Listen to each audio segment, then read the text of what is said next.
Seja bem-vindo ao canal Analisando a Fé pela Razão. O vídeo que eu faço hoje é um vídeo de análise sobre uma afirmação, um paralelo sobre a Trindade e a ciência. O vídeo em questão que será analisado é Professor Adalto, Deus e a Doutrina. O professor Adalto Lourenço, ele é um professor de física, né? Ele é um homem cristão.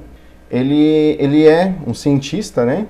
E ele tem argumentos científicos para defender tanto não somente a existência de Deus, quanto também que se existe um Deus, esse é o Deus cristão. Foi sugerido por um amigo aqui do canal que solicitou para que eu assistisse alguns vídeos do professor Adalto Lourenço, que até então eu não conhecia. E eu achei interessante algumas colocações dele, ele defende muito bem a fé dele. E um trecho de uma palestra que me chamou a atenção é o paralelo que ele fez entre ciência e a Trindade, né, a Santíssima Trindade, que é um grande, né, um dos principais dogmas que você tem no cristianismo, certo? Da maioria das vertentes, das milhares de vertentes do cristianismo. E, obviamente, o cristão ele tem todo o direito de aclamar que essa Trindade representa o Deus da Bíblia, né? O Deus, o Jesus e o Espírito Santo do cristianismo, né? Exaltando aí, colocando como um Deus verdadeiro o Deus da Bíblia. Vamos acompanhar aqui o vídeo, por gentileza. Vou dar alguns argumentos científicos favoráveis ao Deus da Bíblia como sendo o Criador. É impossível provar que Deus criou o mundo. Deixa-me deixar claro. É impossível provar cientificamente que o Deus da Bíblia criou o mundo. Mas é possível provar que o mundo foi criado. Como é impossível provar que qualquer outro Deus que esteja por aí tenha sido o Criador do mundo. Mas a Bíblia nos dá umas dicas espetaculares. A Bíblia não, a ciência nos dá umas dicas espetaculares. Olha que coisa interessante. Ao estudarmos a natureza, o livro das obras de Deus, você pensa no tempo. No tempo, nós encontramos passado, presente e futuro. 3 em 1. Quando nós estudamos o espaço, nós temos altura, largura e profundidade. Novamente, 3 em 1. Quando nós estudamos a base da matéria, os átomos, nós encontramos prótons, nêutrons e elétrons. Novamente, 3 em 1. Quando nós estudamos os estados da matéria, nós encontramos sólido, líquido e gasoso, novamente 3 em 1. Quando você estuda música, você tem melodia, harmonia e ritmo, você tem 3 em 1. Quando você coloca um banquinho em pé, você precisa de 3 perninhas, 3 em 1. E a lista vai, eu poderia citar exemplos e mais exemplos. Qual a característica evidente da natureza? 3 em 1. O difícil é que se nós não tivéssemos a revelação, tudo que a gente poderia saber, não tenha dúvida, a posição científica, se não houvesse Bíblia no planeta, seria o seguinte: quem criou é 3 em 1. Essa é a evidência científica. 3 em 1. O mundo é 3 em 1. Naquilo que ela propõe, que o mundo foi criado e que Deus, o Deus da Bíblia, criou o mundo. Daí você tem todas essas montoeiradas de religiões por aí, cada uma delas, pelo menos algumas delas aí, falando a respeito de esse Deus criou o mundo, mas qual delas estaria correta? O Deus da Bíblia, ele não é um Deus politeísta, não são 3 deuses. A Bíblia é monoteísta, é um Deus em 3 pessoas, o Pai, o Filho e o Espírito Santo. Ou seja, a característica principal e única do Deus da Bíblia é 3 em 1. Não é difícil nós estudarmos a natureza e chegarmos a qual conclusão? O Deus da Bíblia é o Criador. Ele é o Criador. Como você pode ter observado no vídeo, ele traz, né, como essa questão de 3 em 1 existente na natureza, nas coisas. Realmente, eu achei muito interessante o argumento dele. Supostos argumentos científicos que ele aqui apresenta, referente à existência do Deus, em especial do Deus cristão, baseado no que encontramos na natureza, né? Ele deu o exemplo do tempo, passado, presente e futuro. Principalmente para a plateia ali, ele estava dando uma pregação em alguma igreja ou em algum local que tinha um público. Muitas pessoas, principalmente para quem é cristão, falam: nossa, que argumento maravilhoso, né? Eu não vou aqui refutar o professor Adalto Lourenço, não nesse ponto em específico. Como eu falei no início do vídeo, eu assisti alguns vídeos dele, achei muito interessantes as colocações.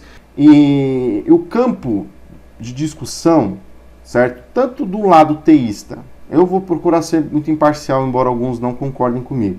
Tanto do lado teísta quanto do lado ateísta, referente à questão da existência ou não de algo superior, de ambos os lados, eu particularmente considero que existem argumentos plausíveis. Eu me considero deísta porque para mim, no caso, não vejo problema de admitir a existência de algo superior, que algo tenha dado um start, tenha dado um início, um princípio, tenha feito a elaboração das leis que regem o universo, que regem a vida, que propicia não somente o surgimento da vida, mas a continuação da mesma, enfim, a natureza, a regência do sistema solar. Eu não vejo problema nisso, certo? O verdadeiro deísta ou pandeísta que crê que ou seres ou algo, coisas superiores nos formou, certo? Aí entra um conjunto de coisas que também eu particularmente considero ali um ponto de vista interessante. Vejo, não estabelece, no caso, uma relação com esse algo superior. Por isso que é considerado irreligioso. Assim como o agnóstico, que não sabe, né? Não tem um conhecimento para afirmar ou negar a existência de Deus ou de algo superior. O ateu, obviamente, que vai negar a existência de algo superior. Óbvio que nesses casos, dentro do campo irreligioso, o ateu, o agnóstico, o deísta, ou pandeísta, ou ignóstico, enfim, são pessoas que não seguem uma religião. São pessoas que elas têm uma vida ateísta de forma prática. Né? A vida prática dela é uma vida ateísta. Porém, já para o campo teísta, que é para o campo religioso, que aí envolve, conforme ele expôs aqui, sobre as religiões, cada religião aqui, como você pode observar aqui no próprio esboço que o Adalto Lourenço utilizou, temos diversas religiões, e cada uma dessas religiões podemos entender que é uma tentativa de revelar o que viria a ser um algo superior, que pode ter nos formado, que pode ter nos criado. Porém, cada revelação de uma religião, ela contradiz a outra. Obviamente, se uma contradiz a outra, uma vai estar certa, a outra vai estar errada. Então, o cristão ele vai falar que a revelação cristã é certa. O muçulmano vai falar que a revelação do Islã é certa. Né? O jainismo, enfim. Cada religião geralmente vai puxar a sardinha para o seu lado. O cristianismo, em especial, devido à questão da trindade, que é uma doutrina, do ponto de vista lógico e racional, absurda, ela traz diversas implicações.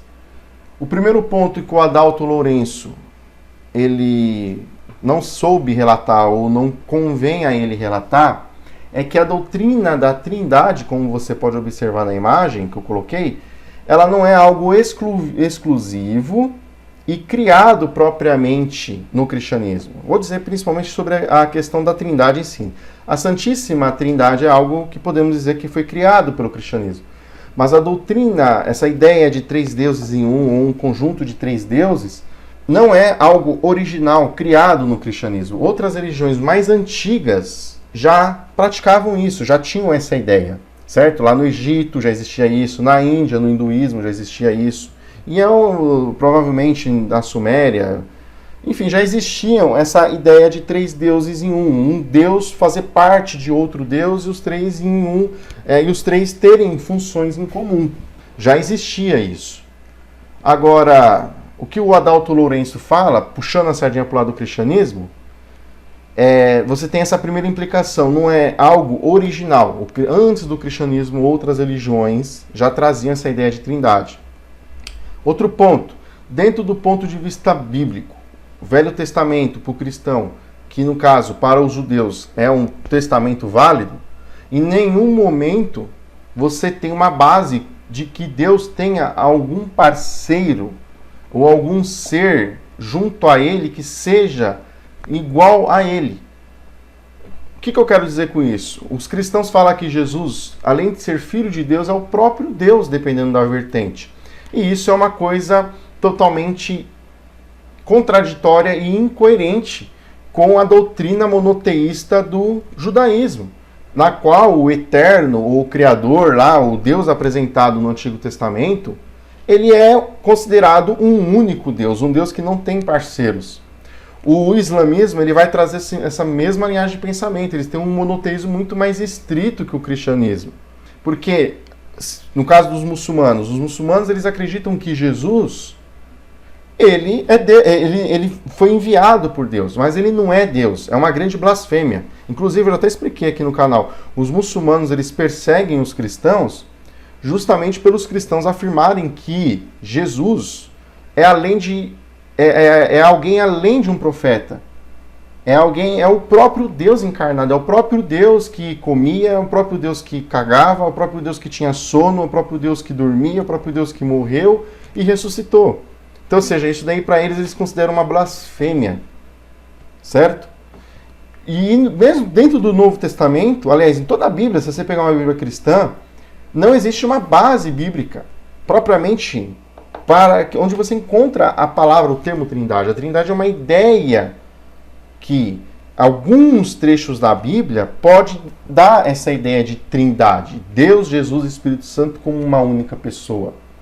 Por exemplo, podemos observar o texto de 1 João 5, se o verso 8, o verso 7 e o verso 8, em algumas versões de Bíblias mais antigas, principalmente se pegarmos o Códex Sinaíticos, ela não possui essa passagem, esse verso, né, de 1 João 5, do verso 7 e 8.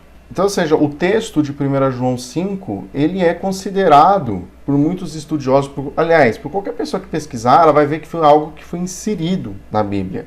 Né? O texto de 1 João 5, 7, que fala que 3 testificam 1, dando essa ideia da Trindade.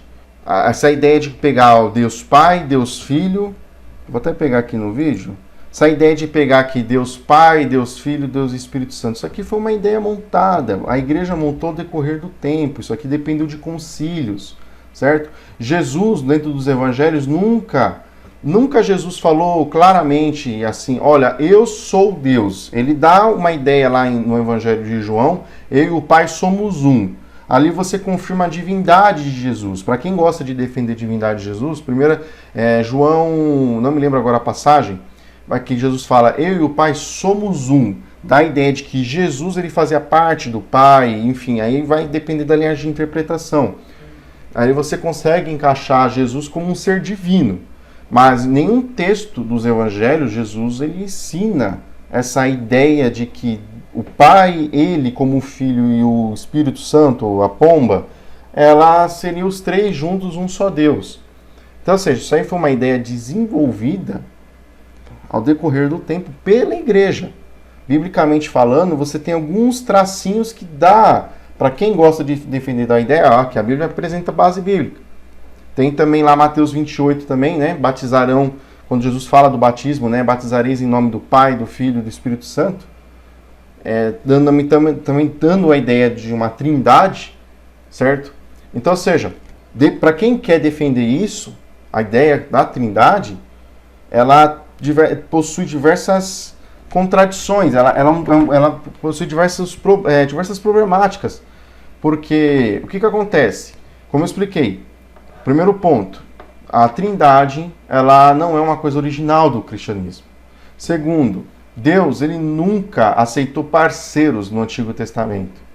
Terceiro ponto, Jesus nunca pregou sobre Trindade propriamente, afirmando a Trindade com as palavras de Jesus. Apesar que Jesus, você não tem palavras de Jesus propriamente ditas por ele, né? E sim, o autor coloca Jesus falando. Mas mesmo nessa condição de Jesus, do autor dos evangelhos colocando Jesus falando alguma coisa, em nenhum trecho do evangelho você consegue confirmar a Trindade. Você consegue confirmar a divindade de Jesus, embora também essa questão da divindade de Jesus é contraditória, né? E já expliquei isso em vídeos e depois de outras oportunidades poderia explicar.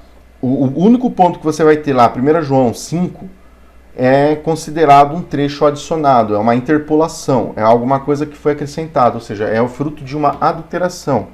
No Códex Sinaíticos, por exemplo, que é considerada a Bíblia antiga, assim, mais próximo do que é completo, mais antiga do mundo, lá você não tem essa passagem lá que Deus Pai, Filho e Espírito testificam em um só, dando a ideia da Trindade, você não tem.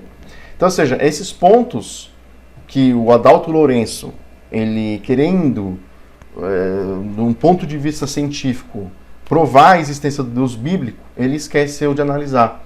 Então, ou seja, Eu já discordo dele só com pontos de vista teológicos, não preciso nem usar o ponto de vista propriamente racional, que a ideia da Trindade ela é uma ideia irracional. E a própria igreja orienta que a ideia da Trindade ela não foi feita para ser entendida de forma racional, e sim de forma que a pessoa tem que aceitar pela fé. Então, é isso que eu quero deixar para vocês, é o ponto que eu discordo. A questão não é falar, Deus existe algo superior, né? Embora não exista provas disso. As pessoas elas afirmam isso porque elas se sentem bem em afirmar que existe algo superior, que existe um Deus, o que não viemos de um mero acaso. A maioria das pessoas, tirando os amigos ateus fortes, convictos, né, as pessoas elas se sentem bem, beleza. Até então eu não vejo problema nenhum. O problema é a pessoa querer adjetivar o que viria a ser algo superior. Todas as tentativas de adjetivação, elas são falhas. Porque se existe um algo superior, se fomos criados, se fomos projetados, se fomos elaborados, esse algo superior ele não deixou uma revelação clara do que viria a ser isso, certo? Só sabemos de uma coisa, que nós estamos aqui e o que vem após a morte, ninguém volta para contar. Forte abraço a todos.